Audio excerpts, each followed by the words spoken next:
Ladies and gentlemen, let's Red Gamers video. We have absolutely fantastic news if you happen to be a PC gamer. GOG.com have announced a new gaming platform, in other words a Steam competitor. Now they're calling this GOG Galaxy. Now before I hear you groan, because we've got yet another Steam competitor when everyone under the sun seems to be creating them now, this one's a little bit different. It's going to allow you to access all of the titles as DRM-Free libraries. And indeed, it was announced with CD Projekt Red's Witcher 3 Wild Hunt. So, the great thing about this is that you don't have to be online to activate, you don't have to be online to play, or to otherwise enjoy the game, unless it's multiplayer. So, for example, if you want to play COD online, then yeah, you're going to need a multiplayer connection. And of course, I just use COD as an example. But there will be crossplay. So in other words, if the game happens to be on both Steam and GOG, then you're not going to have a problem. So in other words, if you buy the game on GOG and your friend Bob happens to buy it on Steam, you're not going to be left out in the dark. You'll still be able to play together, as you would expect. Now you can check the description because I've linked where you can actually sign up to the beta. That's their official website, the GOG Galaxy website. So, before I close off, I want to give a few thoughts on this. Steam, at the moment, it's a pretty gargantuan beast. So, I don't think anyone is going to say, with a straight face anyway, that GOG are just going to come in, waltz in and take over. Steam have a huge amount of clout in the PC gaming industry. But, they have also been in the firing line quite a bit, both from gamers, such as yourself, and also from critics. Jim Sterling, Total Biscuit, and pretty much every single website under the sun, including Red Gaming Tech, might I add, has given them a little bit of flack concerning lack of quality control, quite frankly. It's like, I understand that they can't fully bug test every single game that comes out. I completely understand that. It's not their motto. It'd be impossible. But at the same time, I do feel that their quality control is not stringent enough. And in fact, with the whole green light situation, I mean, they've just put a warning that says, yeah, you know, you could buy this game, pretty much, and guess what? It might ever not be completed. The other problem with Steam, and this isn't necessarily their fault, but it's DRM oftentimes within DRM. This is particularly true if you buy, say, a Ubisoft game. So you'll buy a Ubisoft game, just an example, it can also happen with other ones, for example, from Electronic Arts, and same thing really, same principle applies. So you'll buy the game through Steam, because let's say it's a better deal, like a weekend deal. So you buy the bloody thing. A great example of this, by the way, for me, is Far Cry Blood Dragon. And got the game really cheap, played it, went to go play it, yep, you guessed it, load you play. So it's like DRM within DRM, and that just pisses people off. So, the thing of it is, most likely GOG are not going to have the amount of AAA developers. Let's just be totally honest here. Let's just be blunt. Let's just be honest with with ourselves. They're not going to have the amount of AAA titles that Steam have, at least to begin with, right? I mean, for example, we can look at new and upcoming, and there are definitely some games coming out, like, for example, the new Witcher game, and it's like £42, Great British Pounds, and in fact, you can get an exclusive pre-order, and they do have, as you would expect, various offers on GOG, and I've no doubt that if they can get their platform working well, it's going to go well. However, AAA publishers and developers are they're nervous about piracy on the PC. I'm just going to be honest. Which, frankly speaking, I think is a larger topic than this, and I don't particularly want to get drawn into the whole piracy debate. Not so much the ethics, but in other words, who's more guilty. And while I agree PC piracy is definitely fairly easy, I gotta say that there are a hell of a lot of console piracy. I don't think it's prolific in terms of maybe percentages, but the thing about PC piracy, generally speaking, you might get it like a day or two early. For consoles, I can't even remember what the GTA thing was, the GTA 5. I mean, I haven't even got my systems modded, but I remember people actually releasing leaked gameplay videos like a week before launch, and it was blatantly pirated. Because, well, in some videos they'd even said, you know, I got this from whatever the hell source, and, you know, Bob's your uncle. Once again, I'm not coming down against the pirates. In fact, I imagine quite a few of them probably bought it. In fact, to their defense, quite a few of them had actually said on various forums and stuff, yeah, you know, the game's on pre-order, but, well, you know, want to play it now, pew pew pew. So that's the thing.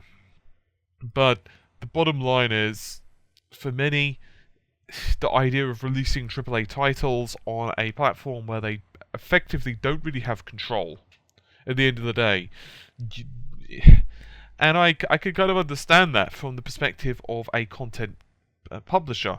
With all of that said, I do feel that there are a hell of a lot of legitimate PC users. But that's how the industry is basically surviving, yeah? That's how we're getting things working really well. And I think that if GOG does well, if their Galaxy platform does well, which I'm hoping it does, I really hope that they make a hell of a lot of money from it. I don't necessarily want it to decimate Steam. I don't necessarily want the two. I want the two to coexist really well together. But what I do want is for it to say and act like as a beacon, a light, and say, "Oi, developers, this works."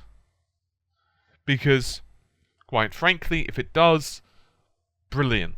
I mean, oh boy, I've been a PC gamer for a long time, and this is a bit of a tangent, but I mentioned a couple of times in videos that Codemasters used to be really bad with piracy. Like, before the whole online DRM, which is what a lot of people now attribute to, well, DRM.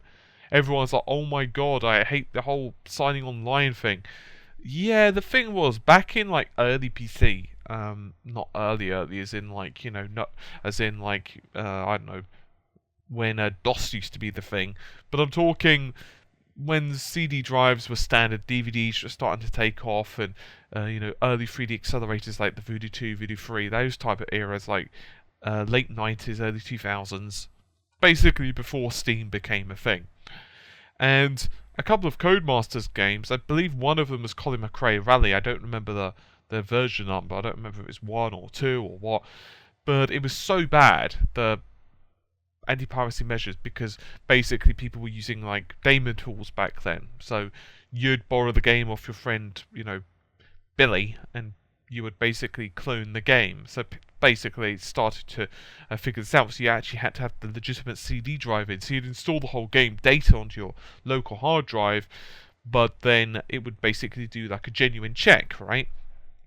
Well, what would basically happen is that it would be like, you happen to have like a drive that wasn't in, let's just call it the whitelist. It wasn't recognized by the anti-piracy software, right? So what it would do is it would say, yeah, you're using a virtual drive. You weren't. You had it in your Samsung or your Hitachi or LG or whatever the hell DVD or CD drive, but it was just like, nope. In fact, I think it was CD writers and DVD drives were notorious. I think regular CD drives weren't too bad, but the DVD and the CD-RWs, they were basically, like, if you had those drives, you were in problems, and this is with the legitimate CD. So your DRM has been a pain for a while. So I think Steam kind of had like an early pass, because most people, when the early Steam thing kind of popped in, most people didn't really even see it as like a bigger deal. And to be honest, Steam DRM, it's for a lot of games, it's particularly Valve's games, it's not too bad. It really isn't. You could, for the most part, play offline. Obviously, if you're going to play Counter-Strike, you're not really going to be able to play with like online people. You'd have to play bots, but you know, what's the fun with that unless you're, I don't know, testing like a map out or whatever. But generally speaking, it's not too bad. But a lot of AAA developers they're really dodgy with the whole piracy thing, the whole piracy message. And I don't necessarily, as I said, I can see where they're coming from, but what I am hoping is that GOG acts as a great demonstration that this can work. And with Witcher 3, since obviously CD Projekt Red have basically said that they don't want anti-piracy measures at all, which I think is very admirable. In fact, they're giving away a hell of a lot with even the boxed version. I mean, they're giving tons and tons and tons of bits and bobs, such as artwork and other bits and pieces. And in fact, their regular version, the version that you would get for the standard, DVD, so if you buy it off like Amazon or you buy it off of, whatever, I guess Best Buys in the States or Game in the UK or whatever, that version, that regular version, is actually more, in terms of the goodies you get, than a lot of collector's editions I see. In fact, I think a lot of collector's editions are really pitiful. And considering that you get manuals now for games, and there's like 2 pages in the manual. In fact, taking a look at the Watch Dogs manual, because I just happen to have it here for the PS4 version of the game, page 1 and 2 is the front cover and the back of the front cover with nothing on it apart from the artwork. In fact, the back of the front cover is just white, but basically a blank page. Then that's pretty much it. You've got a couple of pages with the very basic controls, an indicator of the HUD. Page 7 is your technical support. Page 8 tells you your warranty. In other words, don't smash the game into pieces because we won't accept a return, surprisingly. And then they provide a couple of extra white pages for notes. And then, well, you've got the back cover. And the back cover is telling me that I can buy Assassin's Creed 4 Black Flag, which I can apparently order from AssassinsCreed.com. And that's pretty much all you wrote, which is not that great, really. I remember when manuals used to be pretty decent. That's a complete tangent, however. Anyway, so yeah, I've gone completely and utterly off topic, but anyway, hopefully you guys have found it somewhat informative.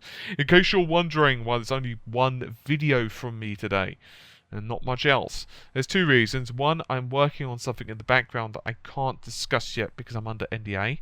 And 2, I'm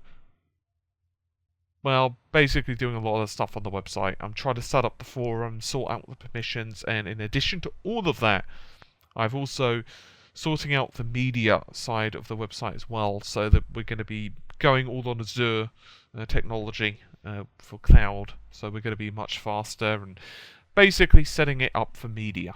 So anyway, hopefully you guys have enjoyed the video. A little bit of an update there, but take care, and bye for now.